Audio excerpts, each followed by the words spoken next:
Donc le plus long, voilà, c'est de faire les 24 boîtes pour le calendrier de l'Avent. Donc il faut tracer, couper, marquer, prendre toutes ces mesures sur 24 modèles différents.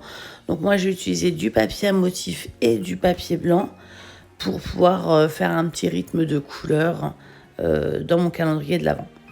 Ensuite, il faut bien marquer ses plis pour pouvoir bien tout plier. Et j'ai utilisé de la colle, une petite perfo pour faire une petite encoche pour ouvrir le couvercle. Et ensuite, j'ai utilisé la fameuse Scan & Cut pour pouvoir écrire un mot sur le couvercle de mon calendrier de l'Avent. J'ai eu besoin de la Scan & Cut parce que je voulais vraiment faire un grand mot. Et je voulais vous montrer qu'on pouvait utiliser donc ce Scan & Cut que l'on trouve aussi sur le site Custio Déco et qui est actuellement en promotion si mes souvenirs sont bons. Et vous pouvez donc faire plein de choses. Donc là, j'utilisais juste pour faire une découpe. Dans le prochain projet, vous verrez que je réutiliserai la Scan & Cut pour faire autre chose, mais qui est tout aussi utile pour le scrapbooking. Alors pour l'instant, je vous montre l'utilisation simple de la Scan & Cut. Je ne vais pas dans des grandes explications, je ne fais pas une vidéo spéciale Scan & Cut. Mais je l'utilise un petit peu à chaque fois que je fais un projet. En général, je sors la Scan & Cut pour une ou deux petites choses. Et je vous montrerai de quelles petites choses je réalise avec. Donc là, vous voyez que je fais en fait, c'est une écriture. Donc j'ai intégré mes lettres, je les colle, je les agrandis, je les bouge, je fais des mouvements. J'aurais voulu, en fait, là, ce que j'essaie de vous faire, mais ça ne marche pas sur le coup, c'est que je veux grouper toutes mes lettres pour faire une découpe globale et ça ne fonctionne pas comme le mot l'indique là, simplement parce que j'ai une de mes lettres qui n'est pas bien collée. Donc je vais insister 2-3 fois jusqu'à ce que je me rende compte que c'est juste que ma lettre n'est pas assez collée à une autre lettre pour pouvoir faire un global d'écriture et que ça me fasse une découpe en une seule fois. Mais bon, j'insiste quand même. Bon, je pars sur une découpe avec mon papier Custio Déco. Je passe ma découpe à la plastifieuse. Je réunis des éléments pour faire mon calendrier de l'Avent. On fait un peu de cartonnage pour la boîte principale du calendrier de l'Avent. Et puis voici le résultat du calendrier de l'Avent fini. Alors, je ne vous montre pas toutes les étapes. C'est très long de tout filmer. Très long. Mais voilà.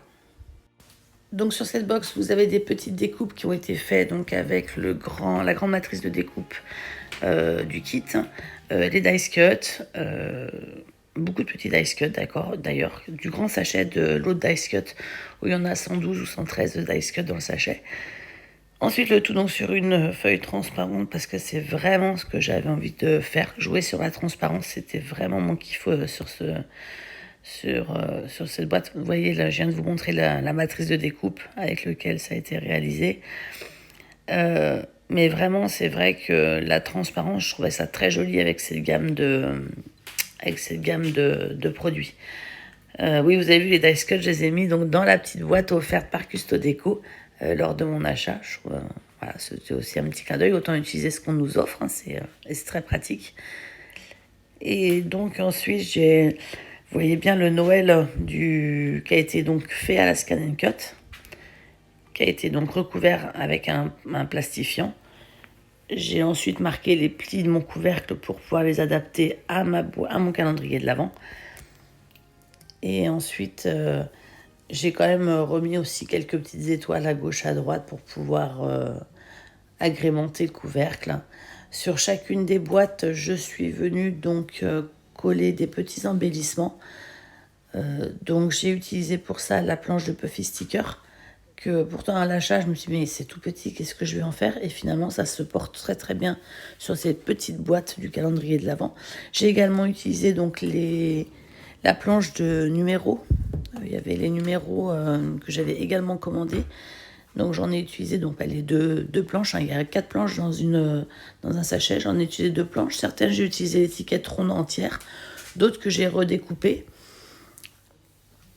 Ensuite j'ai également utilisé donc les washi tape pour 2 choses. Déjà pour coller certaines étiquettes, mettre sur les boîtes et mettre sur le contour de ma boîte. Je vous montrerai ça juste après.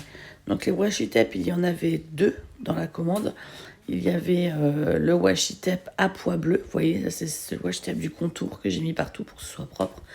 Et il y avait un washi tape avec des boules de Noël. Pour tenir la ficelle. Certains petits numéros sont tenus avec le petit washi boule.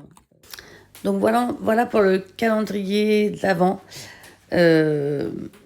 façon les Créa d'Eleona, avec les produits donc Custo Déco, avec la gamme Cozy Christmas de chez Artemio, qui est une très très jolie gamme. C'est pas du tout ce que j'ai l'habitude de travailler à Noël, parce que je suis plutôt mode Noël traditionnel, mais j'ai vraiment pris beaucoup de plaisir à travailler avec cette gamme de produits et à présenter ce projet à Custo Déco, avec qui je n'ai pas de partenariat, mais j'avais très envie de leur faire ce beau petit projet.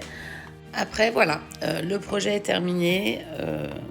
Encore merci à Artemio d'avoir créé cette super petite gamme de papier que j'adore. Et puis je vous dis à bientôt dans d'autres projets faits avec cette gamme de produits. J'ai encore beaucoup de choses à vous présenter et je vous dis à très bientôt.